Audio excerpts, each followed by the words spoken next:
Kasaragod തലപ്പാടിയിൽ KSRTC ബസ്സിന് നേരെ കല്ലെറിഞ്ഞ വയോധികൻ Karnataka police കസ്റ്റഡിയിലെടുത്തതിന് പിന്നാലെ ആത്മഹത്യ ചെയ്തു. ഉപ്പള മണ്ണൻകുഴി സ്വദേശി Hameed അലിയാണ് ജീവനൊടുക്കിയത്.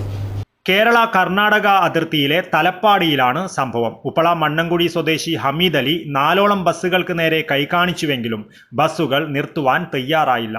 തുടർന്നെത്തിയ Kerala state road transport കോർപ്പറേഷന്റെ അവസാന ബസ്സും നിർത്താതെ പോയതോടെ ഇതിൽ പ്രകോപിതനായാണ് ബസ്സിന് നേരെ കല്ലെറിഞ്ഞത്. കല്ലേറിൽ ബസിന്റെ പിൻവശത്തെ ചില്ല് തകർന്നു. സംഭവത്തിന് പിന്നാലെ ഡ്രൈവറും കണ്ടക്ടറും ബസ് നിർത്തി കല്ലെറിഞ്ഞയാളെ മഞ്ചേശ്വരം പോലീസിന് കൈമാറി.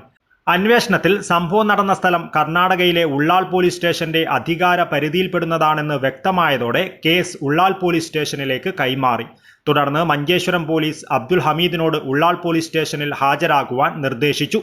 പോലീസ് സ്റ്റേഷനിൽ ഹാജരായ ഹമീദ് പിന്നീട് ജാമ്യത്തിൽ പുറത്തിറങ്ങിയ ശേഷം വീട്ടിലെത്തി ആത്മഹത്യ ചെയ്യുകയായിരുന്നു. മനോവിഷമം കാരണമാണ് ആത്മഹത്യ ചെയ്തതെന്നാണ് നാട്ടുകാർ പറയുന്നത്. സംഭവത്തിൽ മഞ്ചേശ്വരം പോലീസ് സ്ഥലത്തെത്തി വിശദമായ അന്വേഷണം ആരംഭിച്ചു. ആത്മഹത്യയിലേക്ക് നയിച്ച സാഹചര്യങ്ങൾ വിശദമായി പരിശോധിച്ചു വരികയാണെന്ന് പോലീസ് അറിയിച്ചു.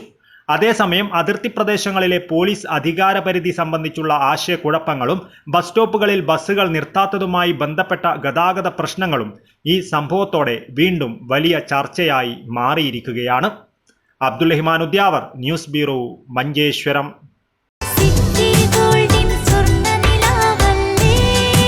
City Gold and Diamonds, Kerala and Karnataka, the glow of purity.